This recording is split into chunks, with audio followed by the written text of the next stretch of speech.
Welcome to the Living to Thrive with Cancer podcast. I'm Catherine White, holistic cancer coach and author. This is the place where we trade fear for hope, confusion for clarity, and overwhelm for empowered action. Whether you're newly diagnosed, living with cancer, or navigating life beyond it, each episode I'll share tools, insights, and real-life inspiration to help you create a life that feels good to live right now in the middle of it all. Let's thrive together. Welcome to episode 5.10 of the Living to Thrive with Cancer podcast. Before we dive into the episode, if you are a new listener, I want to welcome you to the podcast. As a cancer thriver, I use my stories and experience with stage 4 colon cancer to guide you through your walk with cancer. As a cancer coach, I want to help support you through creating a health-building lifestyle, managing your stress, and helping you to navigate the day in and day out stuff that comes up when you have cancer. In today's episode, I have the privilege of speaking with Dr. Beverly de Valois. Welcome, Dr. de Valois. Thank you. It's great to be here. I'm so pleased you are joining us from the UK today, which is very exciting. And I would love for the listeners to know a little bit more about you. So I'm going to share some background before we get into our conversation. Beverly de Valois, PhD, practicing acupuncturist in the United Kingdom, Fellow of the British Acupuncture Council, member of the British Lymphology Society, and former chair of the scientific committee within the Lymphatic Society, is joining us here today. She is indeed a practicing acupuncturist in the United Kingdom and a distinguished researcher of acupuncture for the supportive care of people living with and beyond cancer. For over 25 years, she was a researcher in integrative medicine in the supportive oncology research team in the East and North Hertfordshire NHS Trust, incorporating Mount Vernon Cancer Centre. She has conducted several pioneering studies into using acupuncture to manage the consequences of cancer treatments. Dr. de Valois is an honorary research fellow in the School of Social and Community Medicine, University of Bristol, a fellow of the British Acupuncture Council, a member of the British Society for Integrative Oncology, and past chair of the British Lymphology Society Scientific Committee. She has many publications in scientific journals and is the lead author on the multi-award-winning publication Acupuncture in Cancer Care: Recommendations for Safe Practice, a peer-reviewed expert opinion. And Dr. de Valois lectures internationally and is the author of Acupuncture and Cancer Survivorship, Recovery, Renewal, and Transformation, published by Singing Dragon. She has opened the first clinics in the UK to focus specifically on helping people to recover after cancer treatment. Dr. de Valois, that is an amazing lifetime of work that you are bringing to our conversation today. I'm just so excited that you are here.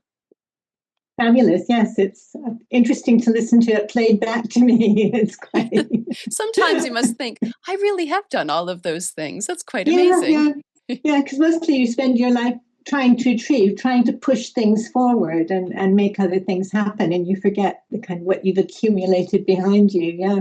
Absolutely. Absolutely. Well, in this episode, what I would like to guide us through is looking at your work around acupuncture and cancer survivorship, why you want to increase awareness about the challenges people with cancer face following treatment, and your desire to increase awareness of how acupuncture can support people living with cancer. So let's get started. Gosh, this is just such a privilege. I want to give a very quick little backstory of how we actually connected. So I was on a hike in Scotland this past September, and there were two people hiking behind us, and we ended up having a conversation and chatted away, and then bumped into them again when we were in Fort William in the bookstore. And I got talking with the gentleman whose name is Josh Barrow.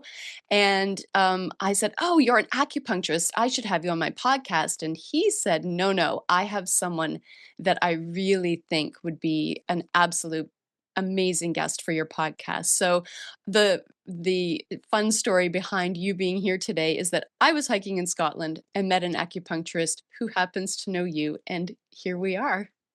And isn't this the power of networking and chance, isn't it? It's It great. is. Josh is wonderful, and I'm really grateful to him for putting us in contact. Yeah, Yes. So thank you, Josh, if you're listening. We appreciate you. Um, indeed. so I'm very interested in the listeners knowing how this practice of acupuncture, but then taking it to this next level of cancer survivorship became your calling. Would you be able to give us a little background on that? Yeah, it's kind of a bit the reverse. I felt the call to work with people with cancer before I became an acupuncturist. So before I trained as an acupuncturist, I trained as an aromatherapist, and and this was happening at a very kind of tumultuous time in my life. And so I was working with a meditation teacher, and she recommended, and we were working with dreams, and she recommended I read a book. And when I put down that book, again, it was about using Jungian dream therapy to support a person with breast cancer. And this was back before people even talked about cancer, when it was, and and the one thing I remember about that book was I put it down and I thought, I want to work with people with cancer. Mm. So I was an aromatherapist at that time. I knocked on doors, and none of them were being opened to me. And so I volunteered with a group, with a charity that supported people with HIV and AIDS. And through that, I got placed in a hospital setting, and one day, the I was approached by a woman who introduced herself as the lead Macmillan nurse, so the oncology nurse in the hospital, and would I provide treatment for her patients. So that got me into working with people with cancer. She gave me a job one day a week, and I worked there on the hospital wards for 7 years part time. But during that time, I was also training as an acupuncturist, and it was my kind of overwhelming urge to give acupuncture to people who were being treated for cancer. And so that once I qualified, I was headhunted to work at a charity called the Linda Jackson Macmillan Centre. This was associated with the Cancer Treatment Centre in Greater London, called Mount Vernon Cancer Centre, and that is where my life as an acupuncturist, researching and giving treatment to people with cancer began. Mm. What an interesting um, chronology of your desire to, and then sort of circling around it, and then actually being able to land in it.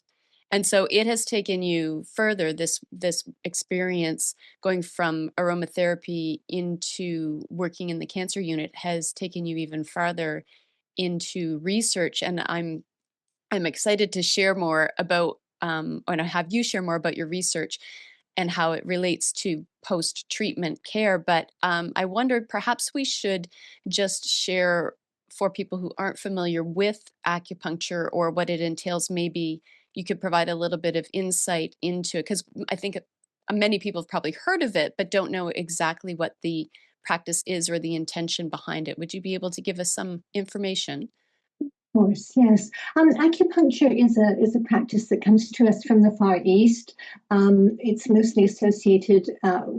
Its origins are believed to be in China, where it is being developed and widely used, but it's used throughout the countries in the Far East.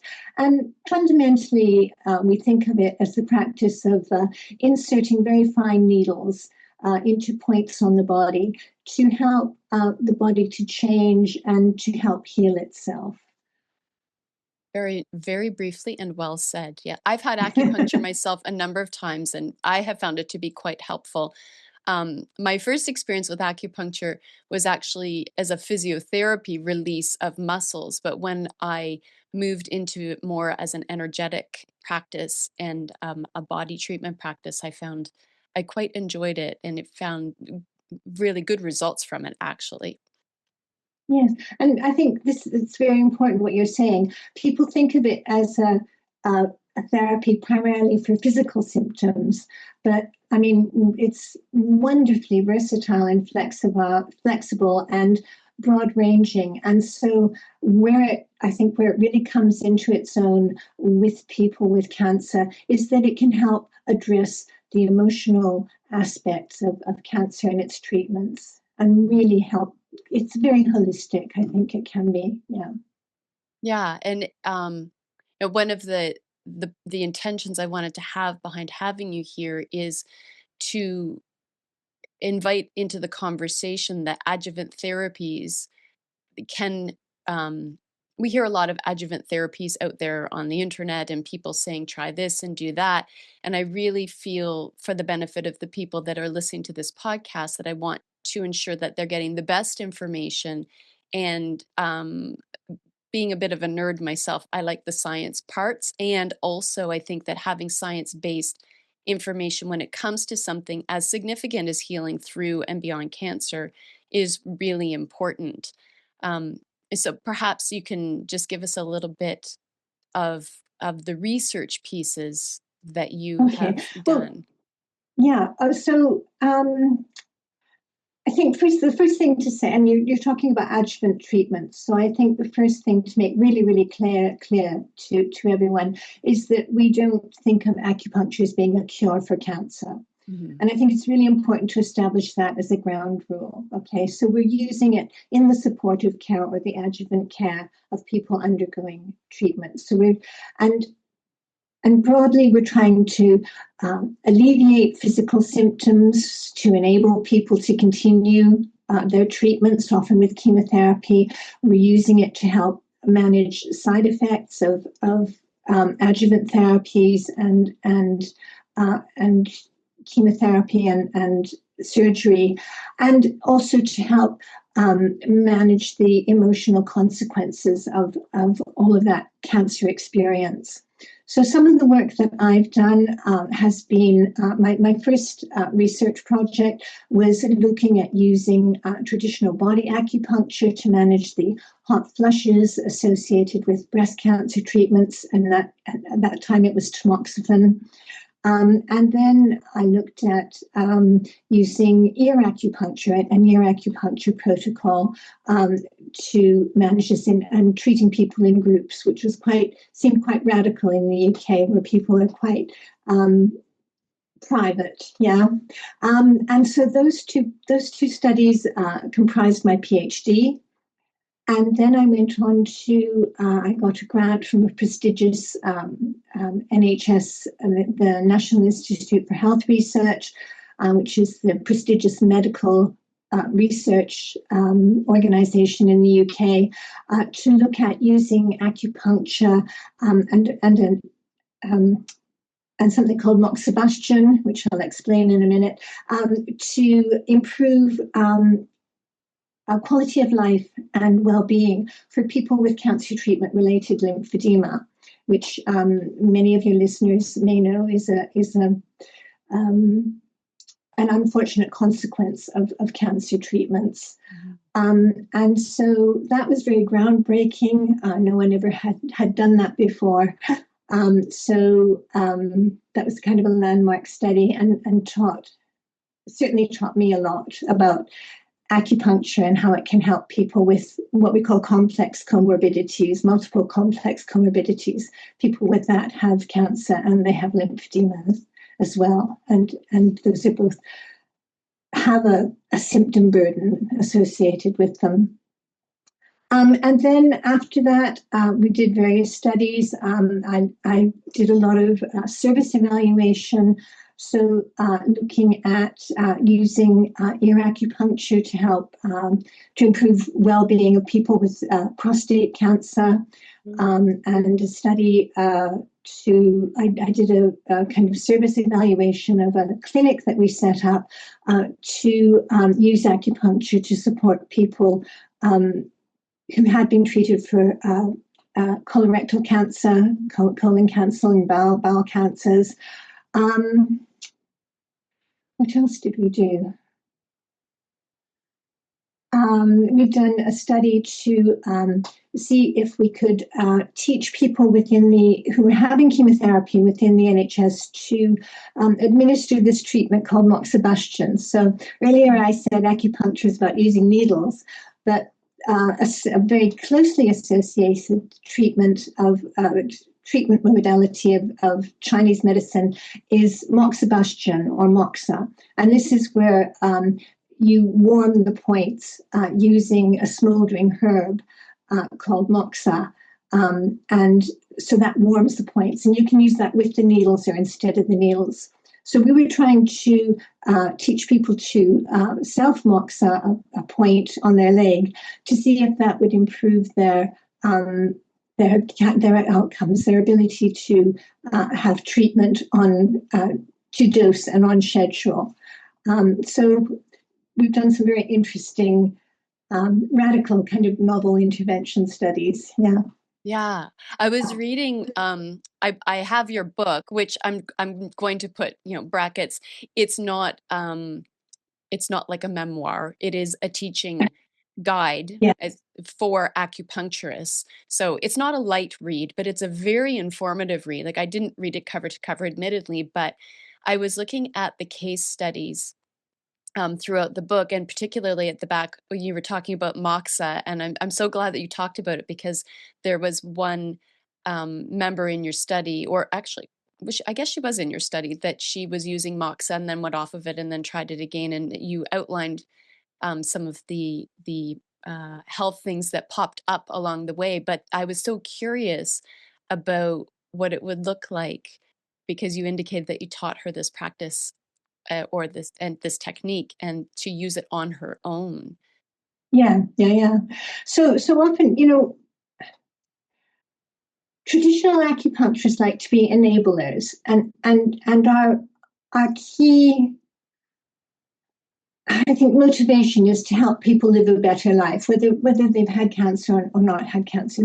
I think this kind of is the overall impulse of a traditional acupuncturist. And so we want to give people tools to so that they can so that they can manage their health. And teaching people to self-moxa is one of these tools. And so moxa comes in little sticks. It's kind of like a cigar, if you like. And what you do is you light the end of it, and then you hold it.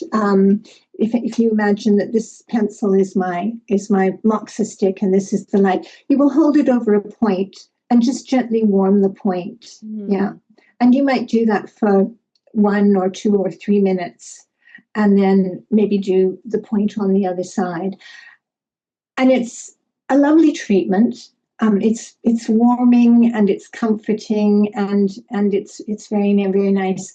And so it's a nice thing to teach people to do. And if you teach them a particular point on the leg, that point in Chinese medicine theory is about it helps to bolster the immune system, so that it makes people strong. It makes their energy strong. So it's a good thing to be able to teach people to do. Yeah.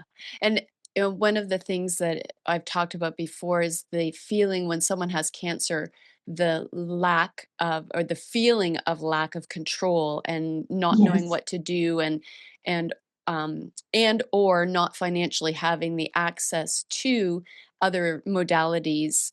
So to have something like that they can do for themselves under the guidance, I assume, of someone like Yes, yourself. yeah. Yeah. You want to be taught how to do it safely, because you are literally playing with fire. So you Yeah. want to be able to learn how to administer that so you don't burn yourself, but also you want to be able to learn how to extinguish it appropriately so you don't burn down your house. That's a fair point. Safety Yeah, first, always. Now, I yeah, might be putting indeed. you a bit on the spot, but do you know if that is something that is accessible in Canada, where I am, or where a lot of our listeners are in the United States? Do you know if that's something available? Moxa is available, and a lot of a lot of acupuncturists will be taught how to use moxa. Some schools don't. Some forms of there are different types of acupuncture, different schools of acupuncture. So some don't use moxa, but some do. So there may be acupuncturists around who do it. And I know that moxa is sold in the States. And so I have colleagues who use it. So yeah. Okay, so that's something that if someone was curious, then they could perhaps ask Yeah, or look around for someone who indeed. offers that. Yeah. Yeah. Interesting. And I know you specifically were speaking about acupuncture, but in terms of cancer survivorship and self-enabling someone for care, what about acupressure? I think that's a very good thing. It's also like the moxa. It's very good. So um, sometimes, again, just going back to this point on the leg, often I have patients who can't use moxa for various reasons. So I teach them how to self acupressure. Yeah. So acupressure is different from acupuncture in that it uses pressure on the acupuncture point rather than a needle inserted in it. So that becomes something, if your acupuncturist teaches you the points that are relevant to your health situation, then you can go away and use those points. And so you can supplement your acupuncture treatment with that, or use that to if finances are a problem or access is a problem, to be able to space out your paid for acupuncture treatments by the self administered acupressure. Yeah, I really love that because I know people want to be able to take care of themselves in between Indeed. or in lieu of. And so having tools, this is part of in my coaching, I try to teach people tools that they can implement themselves so that they can self-regulate and self-manage and again take back of that feeling of control in their own Yes, life. and that is so important. I mean, I think probably as we all know, that the cancer treatment is good, but it can be very disempowering. So to reestablish that sense of self and being in control is really, really important. Yeah. Yeah. Is there any studies or that you were working through that you had like this profound moment of, oh, that actually is like an amazing, we just learned something really cool, something really new that I'm sure you've had a lot of those moments, but is there something that stands out for you that was like a big, oh, wow, that is incredible? Yeah. Um, when we did the lymphedema study, I had a woman, a participant, and I would say that she was the single patient who taught me the most about cancer survivorship, having lymphedema, about the potential for acupuncture, and she inspired my book. I mean, it was because I was telling her story, and this was such an amazing story, and I just felt this needs to be communicated. So I kind of wrote the book in honor of her, and the last chapter of the book is her detailed case study. So we learned a lot, and I think the thing that's come out of that, and I'm kind of revisiting this now, is how acupuncture can facilitate a process that helps to engender improved healthcare in long term. So in my book, I present a model of that, and I'm really doing a lot of lecturing around that. So Beautiful. it's a process. It's thinking about acupuncture as a process Right. that Yeah. that No, leads to, yeah. So and this is important because when I talk to oncologists and consultants, they have this idea that a person might have acupuncture, but they have to go on having it for their entire life. If they're managing heart, it's very hard to convey to them that acupuncture kind of can facilitate a healing process in the body that. In the model we look at it reduces the symptom burdens, but also so many people who have acupuncture come and say, I've had so much more energy since I've had acupuncture.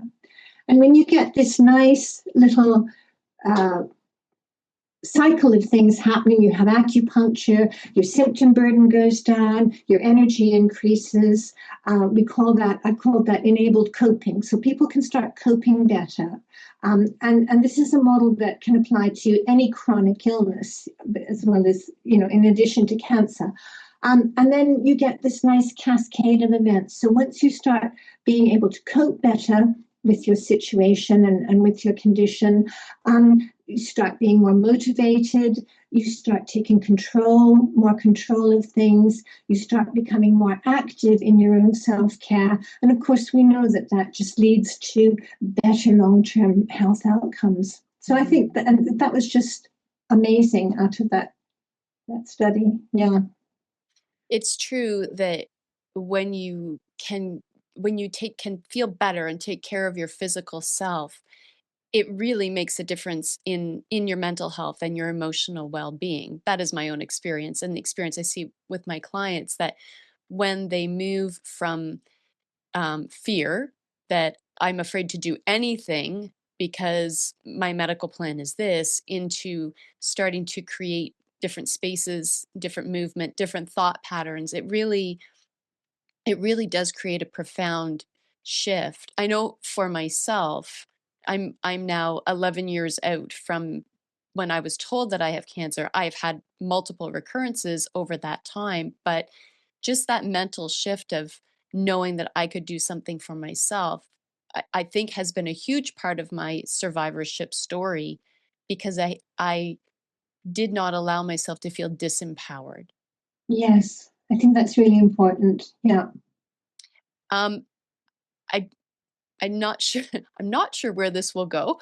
Um, but I'm wondering about, I do hear from people quite a bit resistance from their medical teams for non-conventional medical treatments. Do you have thoughts, or I don't want to put you on the spot and make it uncomfortable for you. I think it's unfortunate. Um, but I understand it. People, medical teams want their patients to be safe. Um, and and some of the stuff around might not be safe, and some of the stuff around might not be evidence-based. And so I think I think that's understandable. That caution is understandable. Where acupuncture is concerned, there's there's been a lot of research done into acupuncture generally, and in acupuncture in cancer care, both in China and throughout the West. So there's a huge body of research there. And research is always a little bit dicey because, the acupuncture is very hard to research in the way that research is set up to do the double-blinded, randomized, gold standard randomized controlled trial. So there's always qualifiers there. But, one of the things that we can ascertain from the research that's been done is it is a safe intervention. Acupuncture delivered by a properly trained, qualified acupuncturist is a safe intervention and can be used safely at any stage of the cancer journey. And so one of the publications that you mentioned that I've worked on, I had the great privilege to lead an international collaboration to come up with recommendations for the safe practice of acupuncture. And this is a really important document. It's really taken off around the world, and it's being used to reassure, I think, people on all sorts of levels. It's written for acupuncturists, but it can be used to reassure patients, reassure decision makers, reassure oncologists that acupuncture is a safe practice, that there is, a quality assurance there, and that it can be used. So that's one aspect. There's really good work being done in the States now by the Society for Integrative Oncology.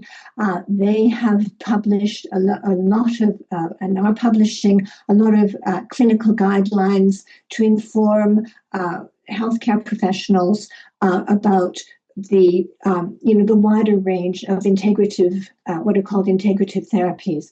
So that they have a website. That's a really good website to direct your oncologist to if they're not keen on you having these therapies. They've got some really good training resources and resources to help, the medical profession to understand integrative therapies. So that's really good. Can you do you know off the top of the head what the off your head what the off the top of your head what the website address is?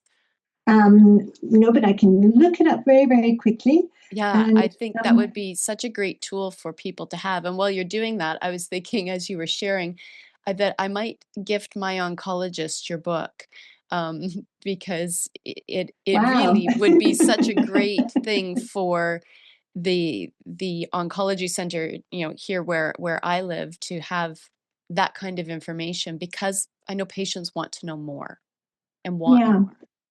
Okay. So that is integrativeonc.org. Oh, there you go. integrativeonc.org. Okay, Yeah. I'll put that in the show notes also. The other very good resource that I like very much, the National Cancer Institute. There's something called PDQ. What are they called? Their PDQ series. And so they will take a topic and they will look at it, and they will produce two versions of it, one for patients and one for healthcare professionals. The healthcare professional one is very much about looking at the evidence base, and the uh, patient focused one is a little bit friendlier. um, but but those are really, really good documents, and I would point those people to those as well.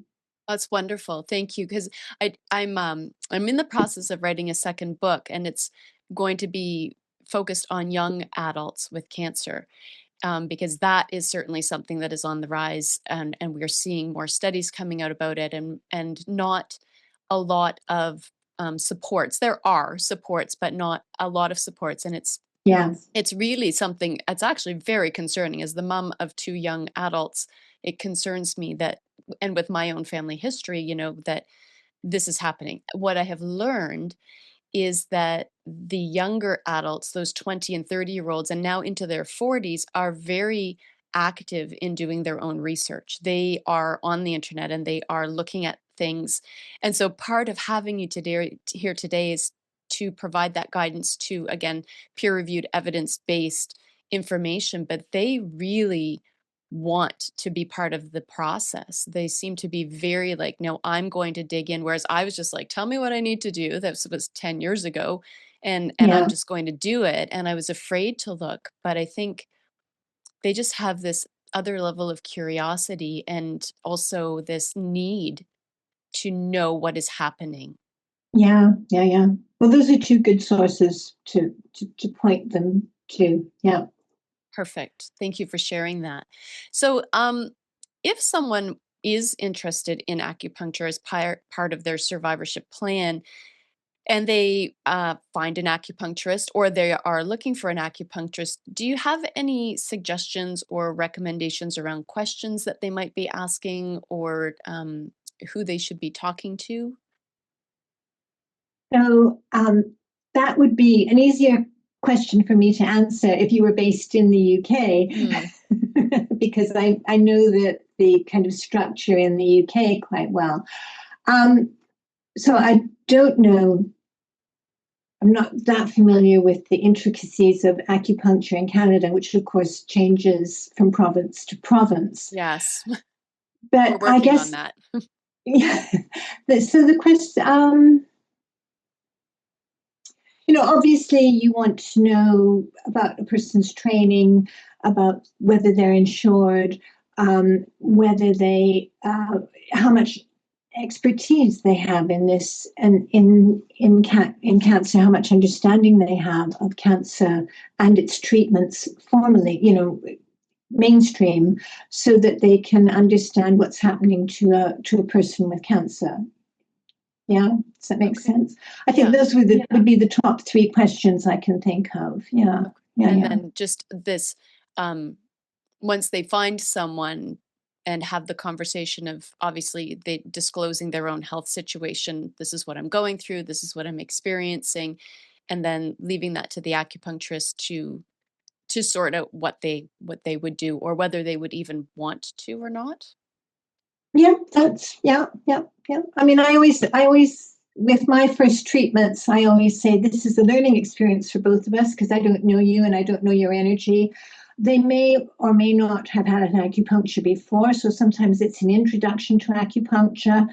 If they've had acupuncture before, it will be an introduction to having acupuncture with me. So I say, here, this first treatment, we're exploring something, and at the end of it, you can make a decision about whether you want to work with me, and I can make a decision about whether I can help you.